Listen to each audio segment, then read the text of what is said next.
We also had a very important meeting led by the Brazilian government with the German government, and our Minister Jader was there with CHAMP. As everybody knows, the CHAMP coalition showing the leadership of cities. I believe the cities' actions is the big news of COP30, showing the leadership that we have seen from city and local government-led. We also had today the important meeting on the campaign of Beat the Heat. Beat the Heat Implementation Day. Was launched a multirão on fighting, obviously, extreme weather. On that, we had more than 185 cities talking about concrete actions to beat the heat in terms of putting trees, cooling pledges in their cities, and financing for beating the heat. We also had today the Latin American and Caribbean water investment programs being announced with $20 billion for climate resilience water security by 2030. Very concrete actions related to local actions there. And two other announcements that were made throughout the day today. There was the launch of No Organic Waste, the NOW plan, to accelerate solutions about organic waste. This is a really important new solutions for many developing countries. So this campaign was announced. And finally, as you all been invited after this press conference, we are going to launch the thematic areas of the action agenda, and in that launch late this afternoon, the yearbook on global climate action of 2025 of the climate champions is going also to be announced. So as we have asked, and I think we've seen a lot of response from the day yesterday and the day today, a lot of actions on implementation. Finally, the news on the negotiations, because I'm sure that will come. We had some negotiations also going on in parallel. We had the discussions on just transition, started some negotiation on the just transition today. We had a very good open meeting with the local constituencies and negotiators on the just transition. Again, very solid and concrete suggestions on how to go forward with that. And we also had negotiations on the gender working group as well. And obviously, as you know, the consultations on the 4 topics has continued yesterday, and today started at 3. The negotiations on the 4 topics have continued this afternoon. With this short summary of the day we had today, I pass over to our distinguished Minister of Cities. There has been a great partnership throughout this year, so I wanted also to thank the Minister for the partnership that we have had with COP30 presidency to put cities and state governments at the center of COP30's actions, and now that we've seen here in Belém. Thank you. Just want to remind everyone that we have translation available. If you need a headset, I will also help. Would like our friends to help out if anyone needs a headset. Thank you. Boa noite a todos e a todas. I ask to apologize. Good evening, everyone. I'm going to speak in Portuguese, which is our language. So today there was an interesting coincidence. Today is the 11th of the 11th, and 11 is the ODC of the Sustainable Goals of Sustainable Cities. It's exactly this number. So I'm a person that doesn't believe in coincidences, and I'm telling you, ladies and gentlemen, that if we don't understand that this COP of the florist, where it has to be the COP of the cities, what has been treated by the leaders will not be met. When we talk about emissions, ladies and gentlemen, I would like to remind you that 80% of the emissions of the planet come from cities. Up to 2050, 70% of the population in the world will be living in cities. So how can a city not be in the center of this discussion? This is what we're talking about in different panels, talking about mobility, talking about solid waste, talking about prevention, and fundamentally talking about two topics which I think are the most important topics that we have to deal with here in COP30 when we talk about urban life. First of all, funding. We have to talk about funding. If we want to carry out the transformations that the world needs, we have to make funding available to the subnational states of the planet. 10%, there are studies that show 10 to 20% is what reaches the cities, what reaches the localities, these resources of climate funds. How can we talk about resilience? How can we talk about adaptation if we don't have resources for the states and the municipalities can carry out the work that is necessary for us to do, for example, macro drainage so that the floods don't continue to repeat themselves on the planet. I'm going to use the example that happened in the state of Rio Grande do Sul in Brazil. How are we going to talk about containing the hills where, because of the rain, the hills, they come down, and this happens all over Brazil. They're landslides. So we have to solve this macro drainage contention. We have to take potable water for people to drink this. How are we going to do this if we don't talk about financing? In subnational states I'm talking about. How are we going to talk, for example, about decarbonization of our cities if we don't have resources to change our fleets and then reduce the emissions that happen in states? What about sewage, so that the sewage is not thrown out in the rivers, polluting the rivers? And for this to happen, we need funds. And lastly, a very important topic, which is the Champ Declaration. And I ask the press, please, to pay attention. Brazil signed the Champ Agreement. We need other countries to be included in this, thinking about the real solutions for the problems. These are communities, government agents. It's not the central government that has to say what the priorities are for us to reach our targets. It's the subnational leaders. So we need other countries to sign this agreement and support the solution.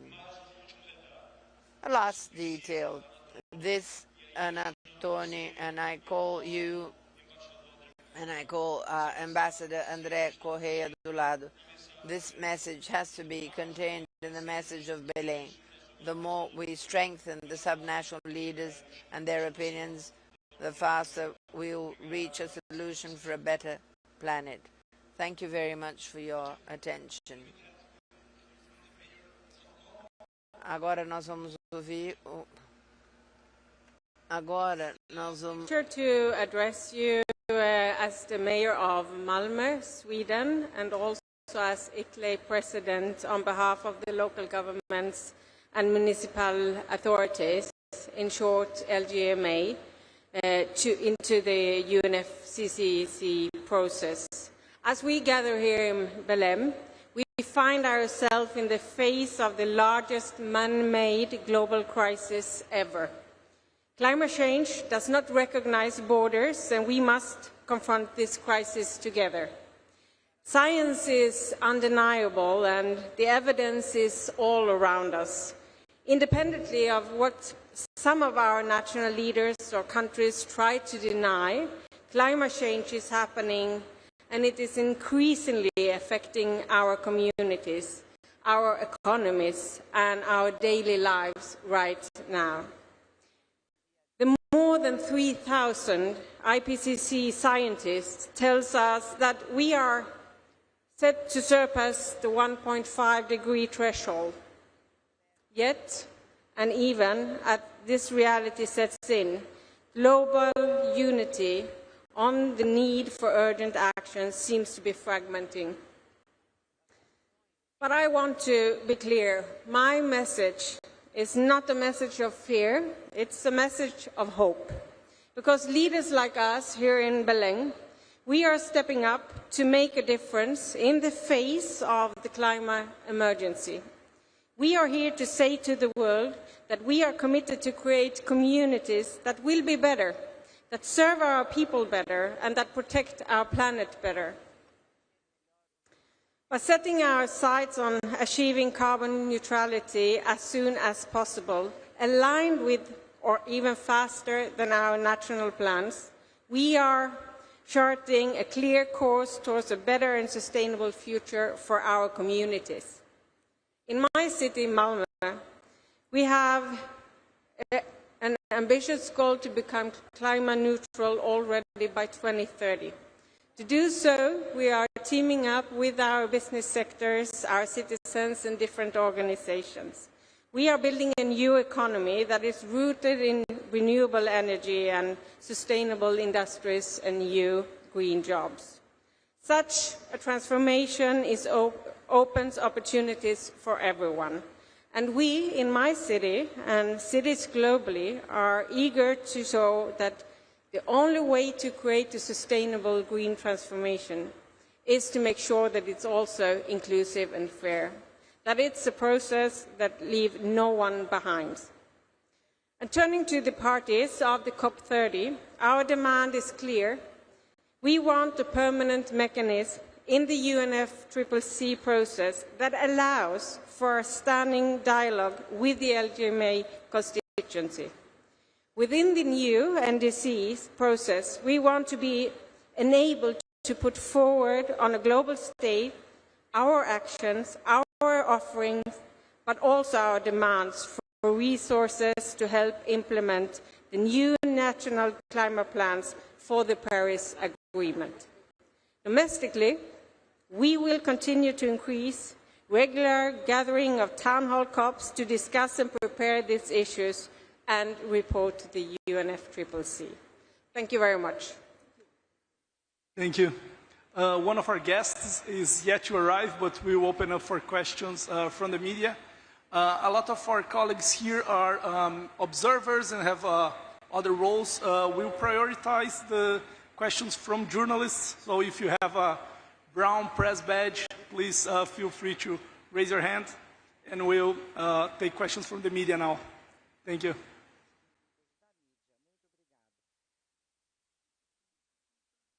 Go to our colleague here.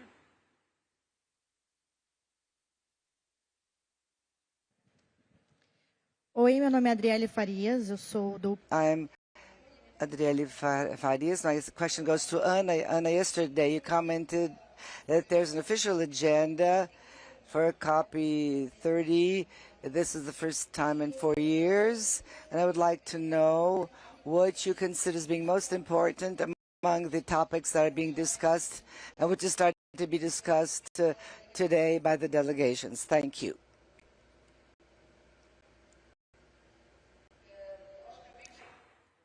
Todos os tópicos são importantes nessa negociação, mas hoje, como eu disse, os dois tópicos que andaram um pouco mais foi o tópico de gênero e o tópico de transição justa. No tópico de gênero, o que eu acredito até que a nossa negociadora-chefe, a embaixadora Lilian Chagas está aqui conosco, ou esteve aqui conosco, pode dar mais detalhes, mas hoje foi acordado, foi pedido para os cofacilitadores trazerem um novo texto mais limpo, porque já há muito acordo. E no tema de transição justa, o grupo de G77 acordou, teve uma posição conjunta no tema do mecanismo para uma transição justa. Então você já vê posições de grandes grupos já ficando cada vez mais fortes, cada vez mais sólidas, para a gente conseguir caminhar. Hoje é o segundo dia de COP, onde você já vê os negociadores falando de temas muito específicos na negociação, o que nos dá muita esperança que sim, a gente vai ter textos negociados. Mas como a gente disse, hoje é o dia muito importante dos governos subnacionais. Foi dito que por todos que o tema de governança subnacional é fundamental para uma agenda de implementação. Aqui nós temos o representado pelo ministro, o governo federal, pela prefeita, os governos municipais e, se o nosso convidado chegar, os governos estaduais, mostrando esse grande mutirão para uma governança subnacional forte na implementação. E eu acho que é a primeira vez que numa COP a gente tem tantos representantes de prefeituras e governos estaduais. Então isso realmente deixa a gente bastante feliz. Thank you, Ana. Obrigada, Ana. Agora, o próximo, aqui a pessoa ali nessa primeira fileira. Ana, queria perguntar também sobre as negociações, se você pudesse ser um pouco mais específica em relação a que avanços, se é que houve algum, em relação às consultas dos 4 itens de agenda, e se vocês já sabem a que horas vai ser a plenária amanhã, e se tem algum tipo de expectativa em relação às consultas. Obrigado. Em relação I think there's translation, so I'm going to continue in Portuguese. As regards the negotiations on the consultations on the 4 topics, yesterday there was a meeting that was supposed to last for 2 hours, but it lasted for 4 hours. So these were very good, intense negotiations, seeking solutions to know what to do about these 4 main topics. And today again at 3 p.m. in the afternoon, there were meetings that were held that started at 3. We're supposed to end at 5, and these meetings are still in course. So tomorrow morning we'll have a new meeting. We still don't know exactly what will be the format that will follow these negotiations, but the negotiations are being very intense, and I'm very sure that some consensus will be reached by the end of the day, where we will have all those results, the concrete results, by the end of the day. Joined by the Governor Gavin Newsom of California, co-chair of America is All In.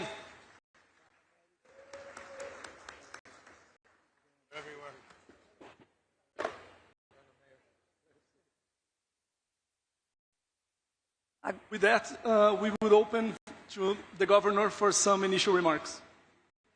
tell you where we are. Yes. So, I'm the CEO of COP30.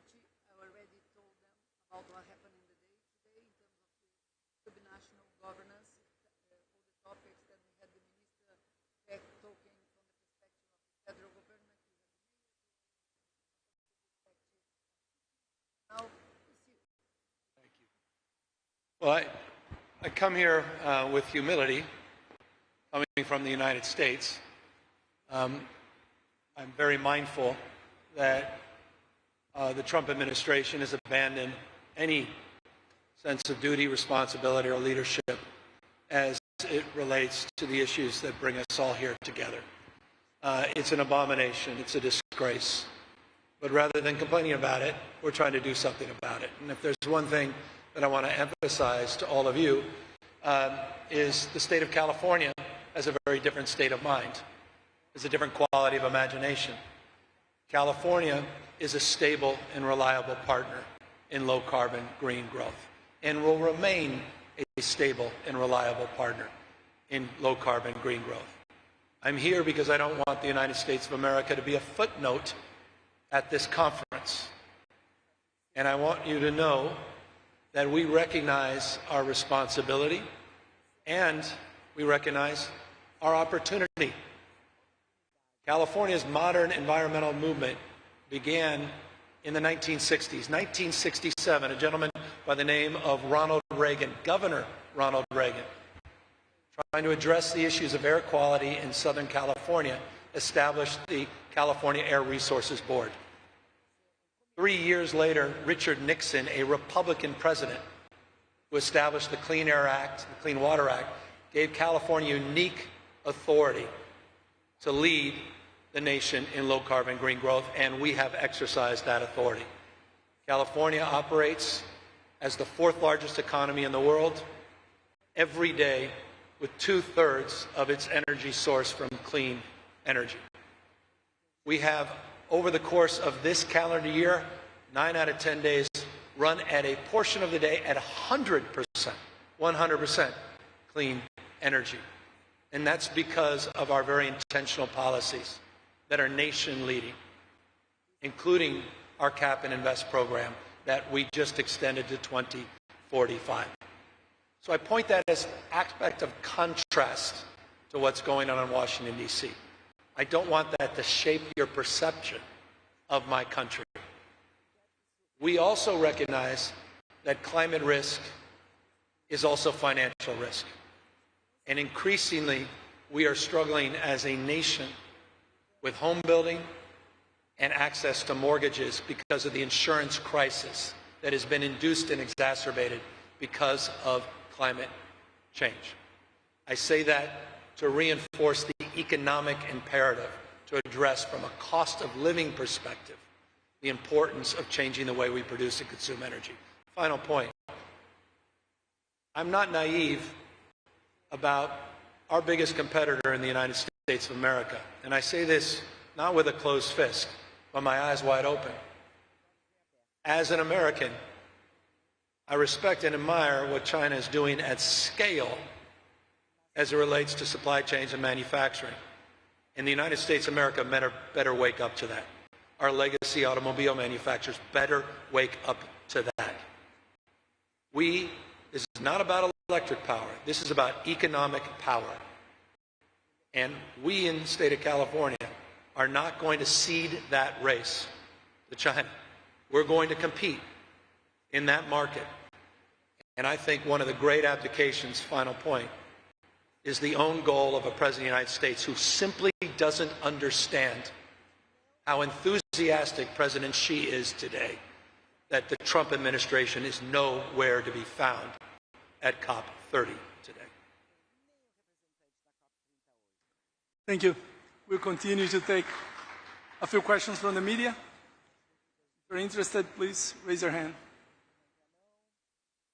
Go over to the gentleman over there.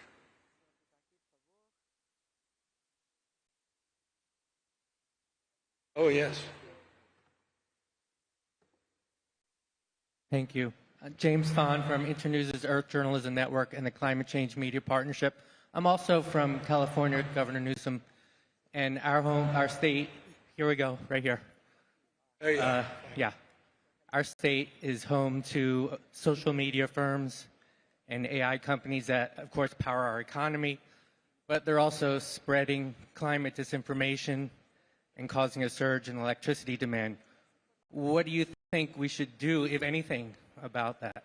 Well, as you know, we're the first state in the country to regulate AI enterprises. We've led the nation as it relates to truth and trust policies, as it relates to social media companies. We can do a lot more. I'm not naive about that. We're also home to 32 of the top 50 AI companies in the world, so we're not naive about the impacts, particularly from a consumption perspective, not just electricity, energy broadly defined, but also water. And also recognize our responsibility to continue our nation-leading innovation, not just in these technologies, but in new technologies like fusion, new technologies like modern nuclear, and looking at those kinds of investments that are happening disproportionately, the research and development in those spaces, disproportionately in my own home state. So that's the way we approach these things. We're not naive about the world we're inventing, and not naive about the impacts of that world, not just in our state, but globally as well. Thank you. We'll take a couple more questions. We are a bit short on time. We go over to... Sorry. Oh, excuse me. The Minister of Cities will have to go back to his meeting, and thanks for joining us today.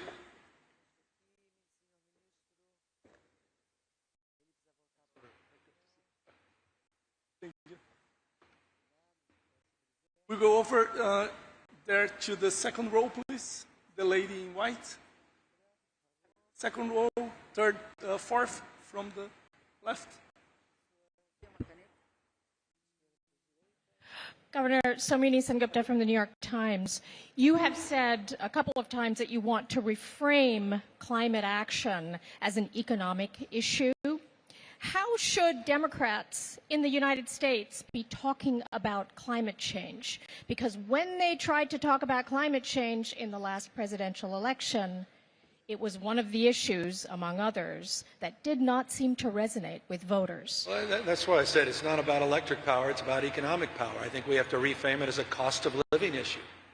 And we've seen the estimates from the New York Times, among others, reported the estimates of Donald Trump's attack and assault on Joe Biden's policies as it relates to his low-carbon green growth initiatives will cost the average ratepayer 10% more in bills this calendar year. That's a kitchen table issue. That's a cost of living issue. It's about people. It's about places. It's about lifestyles. It's about traditions. I think we have to use different language. I've said this before with respect to the global audience. The vast majority of my audience doesn't know what Celsius is. You talk in 1.5 degrees Celsius, how many more degrees is that Fahrenheit? We talk about greenhouse gas emissions. Where are they? Do they float in the sky or where do they land? We don't understand. We have to use better metaphors. We have to change our language. We have to talk in terms of that people understand, a pollution bucket. We have to talk in terms that I think can unite people and not look at this in the abstract. And so I think we have some work to do as a party, as a nation, and that progress we're trying to make and promote here at COP. Thank you. We'll go over to the gentleman in the front here. Governor Newsom, we see between these U.S. administrations a climate action whiplash. How can the United States move beyond that and to the point where the basic direction of travel on fundamental issues like moving away from fossil fuels becomes a non-partisan issue? Let me give you a proof point. In Trump's first administration, 4 years, he doubled solar production. We reduced coal use and greenhouse gases were reduced, despite his policies. The market is moving in this direction. States are moving in this direction. I happen to be co-chair of 4 different partnerships in the United States of America. I just left America All In Partnership, a bipartisan leadership group of subnational and local, particularly state and local leaders. I'm the co-chair of the U.S. Climate Alliance, 24 governors. We're part of initiatives, our clean car initiatives as it relates to zero-emission vehicles, of which roughly a third of our new car purchases were zero-emission vehicles. Our Pacific Coast Collaborative. States are partnering despite the headwinds in Washington, D.C. So I think it's incredibly important not to look at the prism of the United States through one lens, federal, but federalism, states, local government, 10th Amendment of the Constitution of the United States. The federal vision is realized at the local level, and remarkable things continue to happen all across the United States, in cities large and small, and states large and small. And if the Mayor of Malmo wants to share some comments? Okay, then I would like to underline that what Governor just said about creating a new language. I really think it's important to talk in a way that builds trust. And I think in the case of my city, we started to transform the city due to the industrial crisis. And today I would say that we have a strong support from our citizens since they saw the change with a strong focus on the green transition created lots of new green jobs. We had a very problematic situation with problems due to the industrial crisis. And today we are one of the fastest growing cities, and we collaborate very, very close with the business sector and all our citizens. So it's also important to remember that the trust for local leaders, governors, mayors, is quite often higher than trust on the national level. So the language and the trust is really so important to be successful. I appreciate that, Mayor. It's also results. We have 7 times more green energy jobs than we do fossil fuel jobs. We've reduced greenhouse gases since 2000 by 21%, and our GDP has grown 81%. When I started, we were the 6th largest economy in the world. Now we're the 4th. Tesla comes from my state for a reason. It was our regulatory policies. And 60 headquartered companies in that space are now in California because of our regulatory policies. One of our biggest exports. We're #1 in two-way trade, #1 in direct foreign investment. More scientists, engineers, more Nobel laureates in my state than any other state. We dominate in R&D.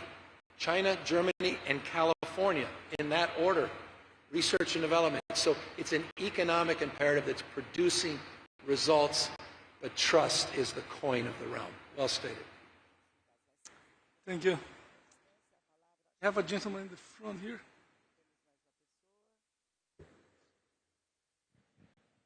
Over here, Governor. Willie Tam with True North from Canada. Earlier today, yeah, you saw me. Earlier today you said... trying to talk to me all day. God bless you.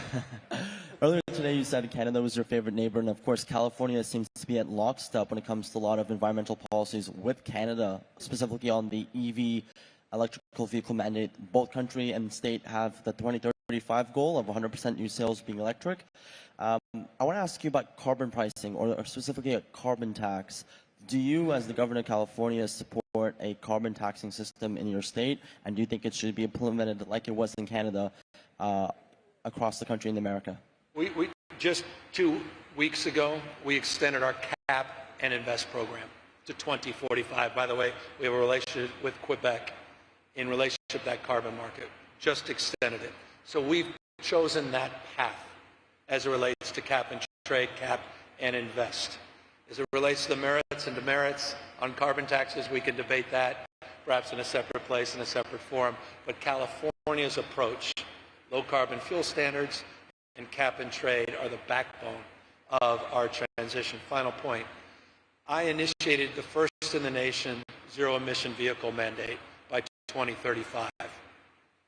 We marked the market and we shifted consciousness. And going back decades, this has been the case in California with our clean waiver, with our tailpipe emissions rules. We've sort of set the market for American automobile manufacturing. Donald Trump has vandalized that. And one of our largest legacy automobile manufacturers, GM, sold out. And I believe they put themselves at a massive competitive disadvantage. They made one of the worst business decisions they can possibly make. China is here. Only one country is not here, the United States of America, because they understand 70% of that ZEV market. Flooding the zone here, you've seen the buses, high quality, high technology. This is something California will not cede and will continue to try to lead, despite what our federal government's doing. Do you expect to push back that mandate of 2035 for 100%? Do you expect to push it down the line, as you're seeing pressure in Canada, for example, where likely your politicians are thinking about that? We're in litigation with the Trump administration. They're trying to eliminate our rights under the Clean Air Act that are well established to advance in that space, but we continue to push the envelope. 2.2 million ZEVs on the streets of my state. Over there, I can see your badge. You're a member of the media? Yep. Okay. Thank you so much, Governor Newsom. Thanks very much for the question. I'm Ryan Beechu from Trinidad and Tobago, small island state. I wanted to ask you about a geopolitical situation that's developing. Today, it's being reported that the United Kingdom has suspended some sharing of intelligence with the United States because of the strikes in Venezuela, on Venezuelan vessels. I just wanted to get your reaction to that. Plus, the Trinidad and Tobago government has supported those strikes, and if you had a message to the Trinidad and Tobago government, what would that be? Thank you very much, Governor Newsom. What happened to due process? What happened to the rule of law? I'm a little old-fashioned. It's not ready, fire, aim. It's ready, aim, fire. I believe in rule of law. I don't believe in the rule of Don, D-O-N. That's what we're up against in the United States of America. I don't want to lose my republic. I hope you understand and are absorbing what's going on in the United States of America.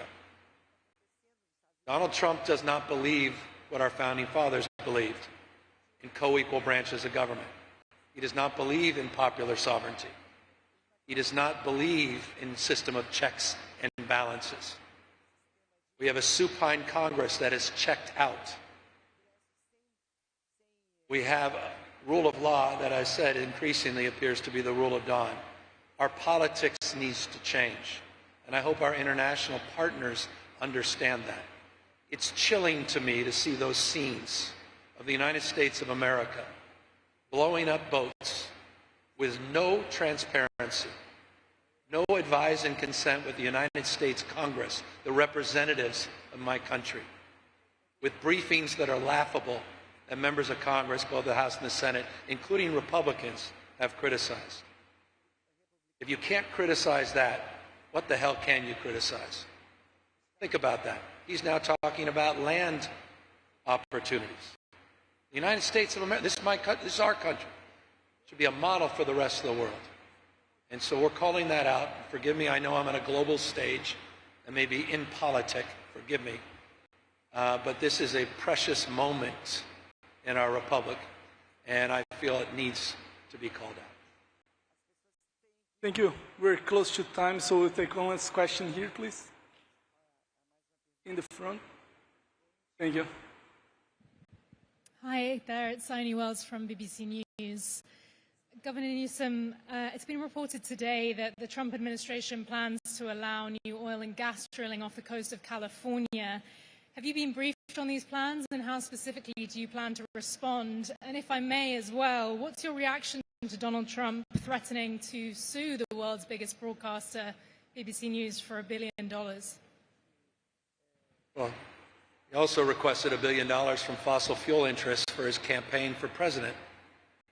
He said he'd basically roll back a century of regulations in return. We've talked in the past COPs about the polluted heart of the climate crisis being big oil. Increasingly, the polluted heart of the climate crisis appears to be Donald Trump. As it relates to offshore oil drilling, it's overwhelmingly opposed by members of all political parties in the state of California. What's fascinating to me, you may have seen this, he wants to open offshore oil drilling, and he intentionally aligned that to opening of COP.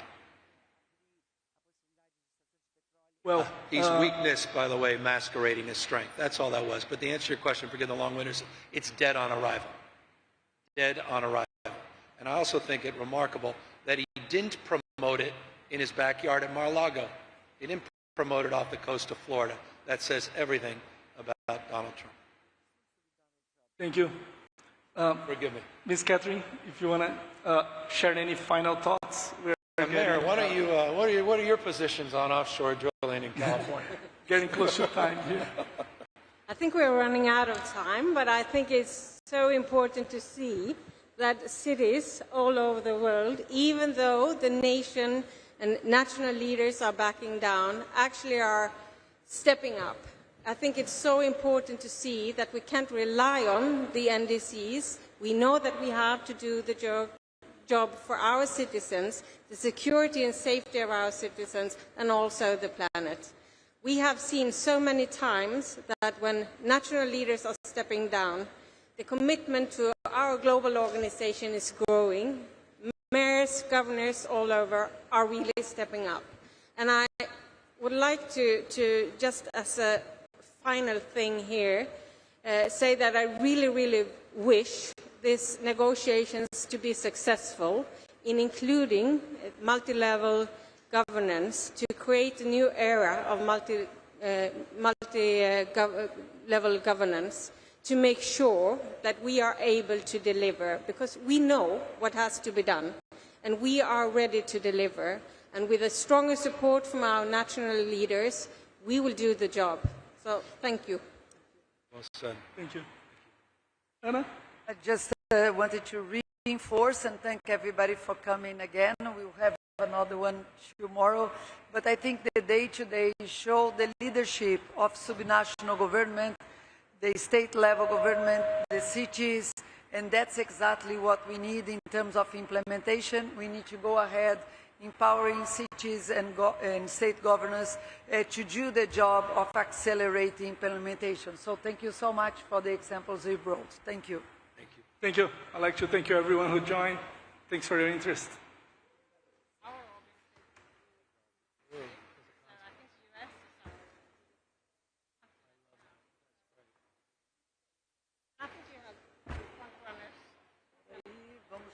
Yeah. E a segurança vai enlouquecer aí. Yeah, Jerry. Yeah, Jerry, well said. That's right.